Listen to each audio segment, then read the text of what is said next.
Olá pessoal, bem-vindos ao nosso curso de processo penal. Hoje nós vamos estudar acerca da quesitação lá no tribunal do júri. Ou seja, como que é feita a formulação de quesitos para que os jurados decidam sobre a condenação ou a absolvição do acusado. Bora lá então? Primeira coisa, antes da gente entrar no trabalho de quesitação, a gente precisa saber o que é quesitação, o que são os quesitos. Então, quesitos, gente, são perguntas formuladas aos jurados acerca da materialidade do fato, a autoria, eventual absolvição, causas de aumento e diminuição de pena, qualificadoras e outras coisas que venham a ser alegadas durante os debates no tribunal do júri. Esses quesitos, gente, eles sempre devem ser formulados em proposições afirmativas, simples e distintas. E quando ocorrer mais de um crime ou mais de um acusado, esses quesitos eles sempre deverão ser separados. A gente vai ver para frente os exemplos de quesitos, como que deverão ser formuladas essas proposições, mas já fica aqui o recado que eles devem ser sempre proposições afirmativas, simples e distintas. E quando eu tiver mais de um crime ou mais de um acusado, eu sempre tenho que separar. Não posso pôr tudo num bolo só. Então, quesito nada mais é do que são perguntas formuladas aos jurados sobre a materialidade do fato, sobre a autoria do fato, sobre o eventual decreto absolutório, sobre causas de aumento e diminuição de pena e sobre qualificadoras do delito. Ok? E isso está previsto lá nos artigos 482 e 483 do CPP. Atenção ainda, gente, para a redação da súmula 156 do STF, que diz que é absoluta a anulidade do julgamento pelo júri por falta de quesito obrigatório. Então, todos os quesitos trazidos pelo Código de Processo Penal deverão ser formulados aos jurados. Na ausência de um quesito obrigatório, esse julgamento ele deverá ser anulado, ok? E o artigo 482 diz o seguinte pra gente: o conselho de sentença será questionado sobre a matéria de fato e se o acusado deve ser absolvido. Parágrafo único. Os quesitos serão redigidos em proposições afirmativas, simples e distintas. Olha lá, muito importante isso aqui. De modo que cada um deles possa ser respondido com suficiente clareza e necessária precisão. Na sua elaboração, o presidente levará em conta os termos da pronúncia ou das decisões posteriores que julgar admissível a acusação, do interrogatório e das alegações das partes. Artigo 483. Os quesitos serão formulados na seguinte ordem, indagando sobre materialidade, autoria ou participação, se o acusado deve ser absolvido, se existe causa de diminuição de pena que tenha sido alegada pela defesa, se existe circunstância qualificadora ou caso de aumento de pena reconhecidos na pronúncia ou em decisões posteriores que julgaram admissível a acusação. Então essa aqui será a ordem dos quesitos que será que serão formulados aos jurados. Sempre lembrando que devem ser proposições afirmativas, simples e distintas, já que os jurados eles vão responder de forma sim ou não, ok? Qual é o teor desses quesitos, pessoal? O teor dos quesitos está previsto aqui na parte final do artigo 4, do parágrafo único do artigo 482. Lá, pronúncia, interrogatório e alegação das partes. Então, o primeiro teor dos quesitos é o teor da pronúncia ou das decisões posteriores que julgaram admissível a acusação. Isso aqui vai delimitar os quesitos que serão propostos aos jurados. Então, o primeiro teor desses quesitos é o que está delimitado lá na pronúncia ou nas decisões posteriores que julgaram admissível a acusação. Uma pergunta que aparece aqui nessa primeira parte sobre teor dos quesitos é: e se o MP, por exemplo, durante os debates, pede para retirar a qualificadora? O MP lá nos debates entende que não é caso de qualificadora e pede a condenação do acusado, então somente pelo homicídio simples, por exemplo. E aí, nesse caso, eu vou quesitar a qualificadora ou não? Cuidado, gente, que aqui a maioria da doutrina entende que o juiz ainda assim deverá quesitar a qualificadora aos jurados, porque ela constou da pronúncia ou das decisões posteriores. Naquele mesmo sentido que diz o artigo 385 do CPP, em que se o MP ele pede absolvição, o juiz ele não é obrigado a absolver, ele ainda assim pode condenar, é nesse mesmo sentido que trazem essa situação para cá. Se o MP pedir para retirar a qualificadora, ainda assim ela deverá ser quesitada aos jurados, ok? Um segundo teor dos quesitos é o teor do interrogatório, que foi delimitado no interrogatório por parte do acusado, suas teses sustentadas, e também o teor das alegações das partes. De repente, a defesa ela sustentou causas de diminuição de pena, circunstâncias atenuantes. Isso aí elas deverão então ser quesitadas aos jurados. Atenuantes não, causas de diminuição de pena somente, ok?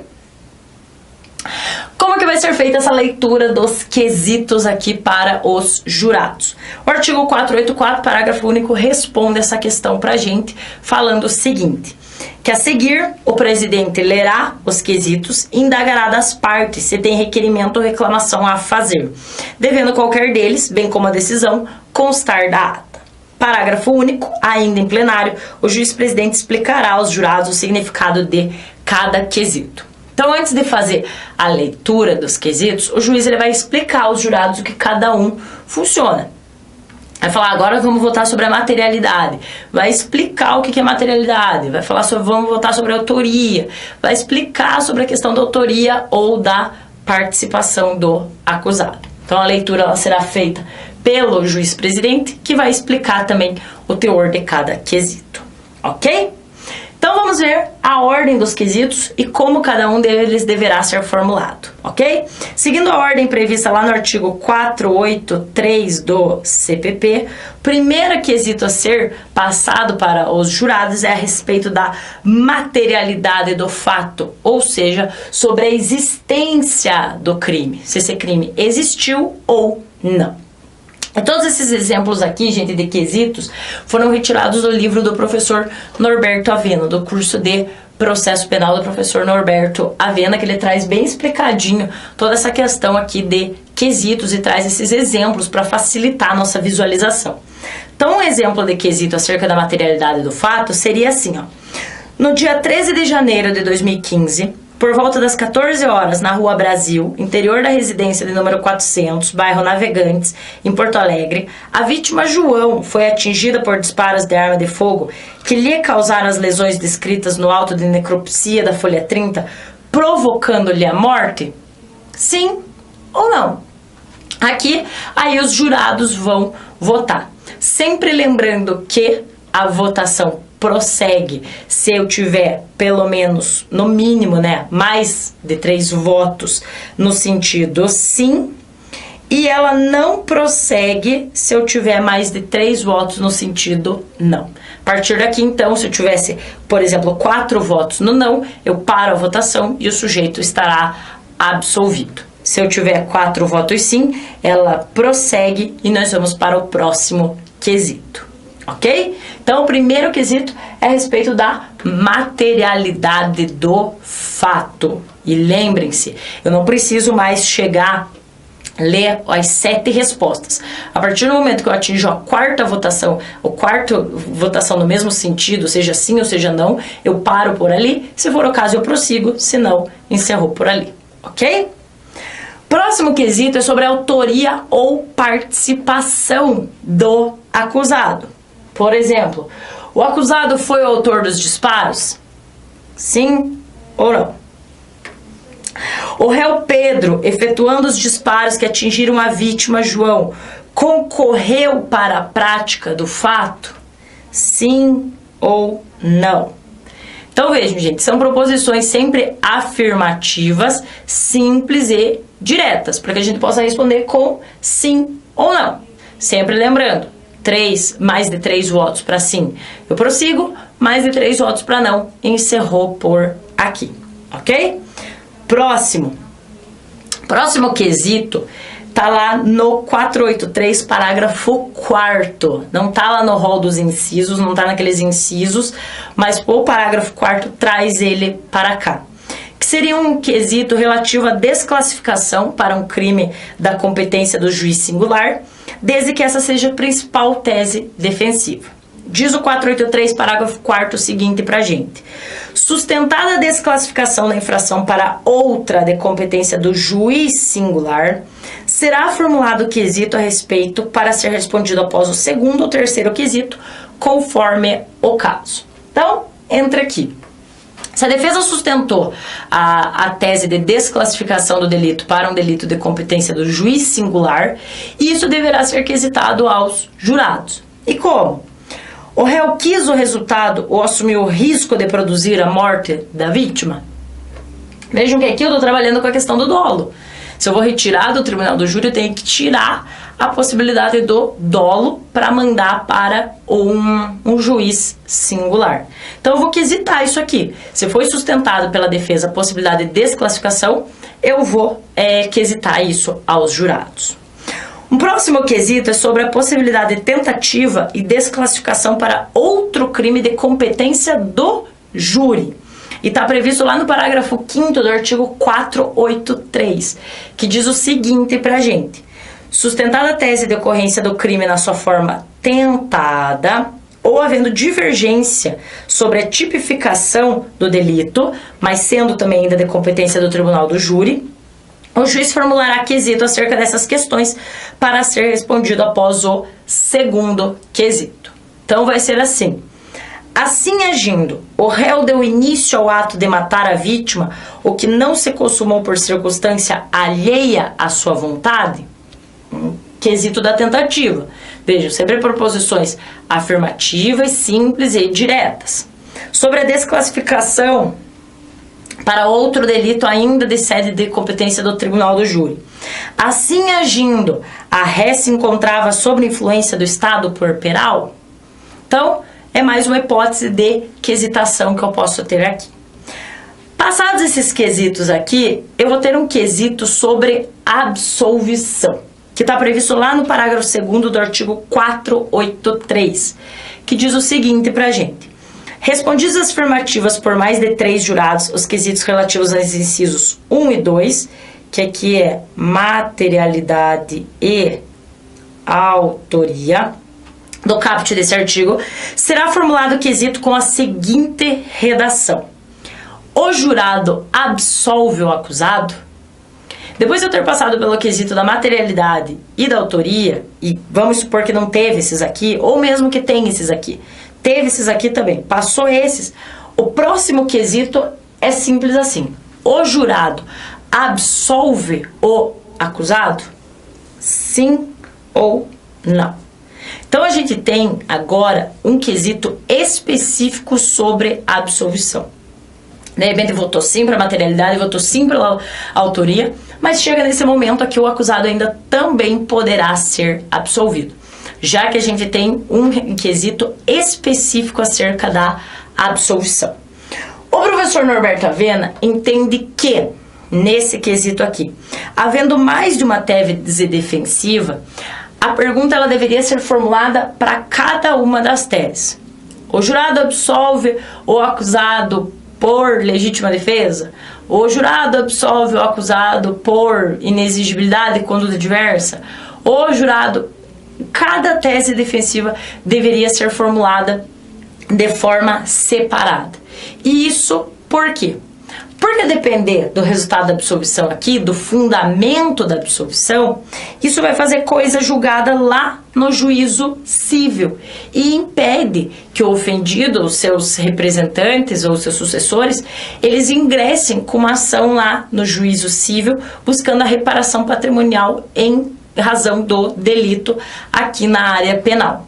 Então o professor Norberto Avena entende que, havendo mais de uma tese, elas deveriam ser colocadas assim, cada uma das teses. O jurado absolve por isso, o jurado absolve por aquilo, o jurado absolve, para você saber por que esse sujeito está sendo absolvido, ok?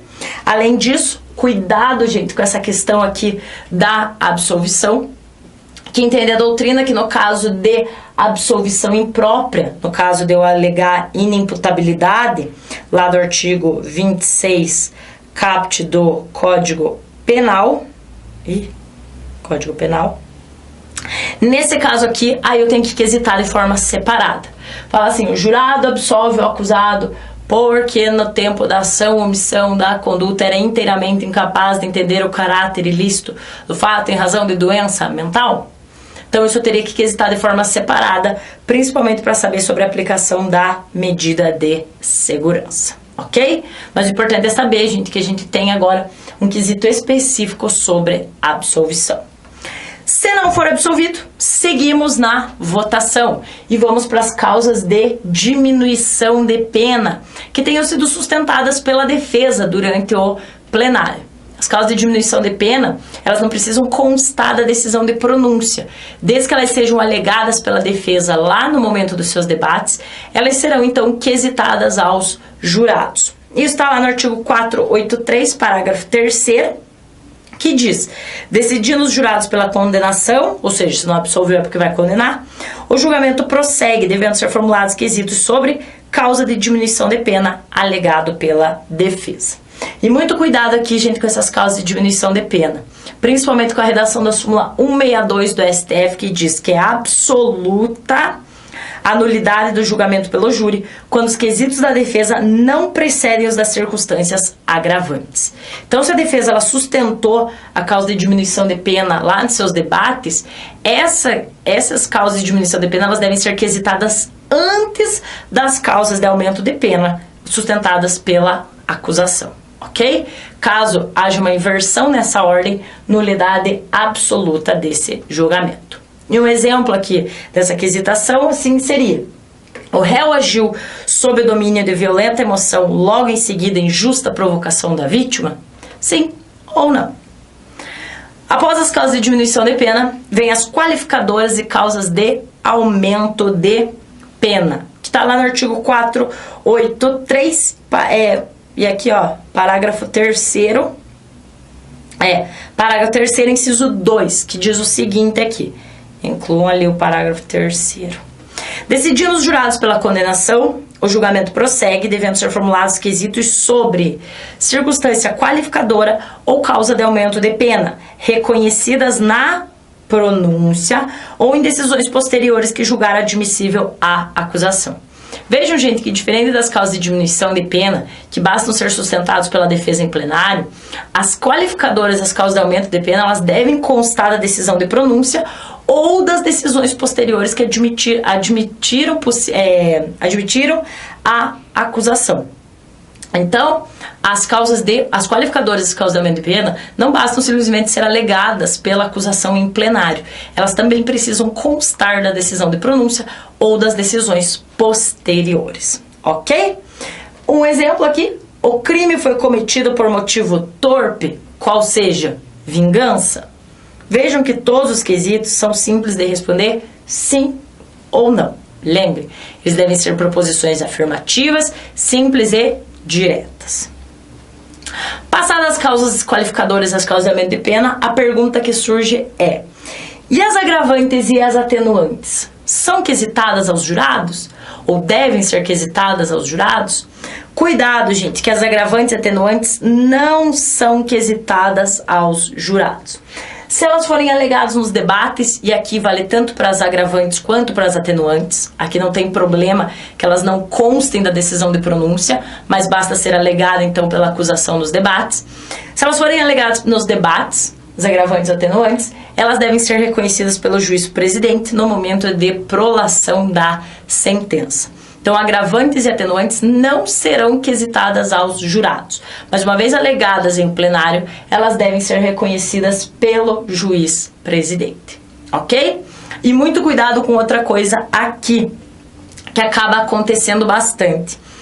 Se essa agravante aqui, ela funcionar como qualificadora do delito, ela não poderá ser quesitada, ela não poderá ser utilizada como agravante e ao mesmo tempo como qualificadora. Então, se a agravante ela já foi utilizada lá como a qualificadora do delito, ou se ela também se apresenta como uma qualificadora do delito e isso não foi mencionado na pronúncia, essa agravante ela não poderá ser utilizada, ok? Então a gente tem o motivo torpe aqui também como uma agravante. Mas como ele é uma qualificadora do homicídio, se ela não foi utilizada lá na pronúncia, ela não poderá ser utilizada aqui como agravante também. Então, as agravantes que qualificam também o delito não serão consideradas pelo juiz presidente. Ok, pessoal? Então, sobre quesitação, era isso que eu tinha para passar para vocês. Muito obrigada e bons estudos!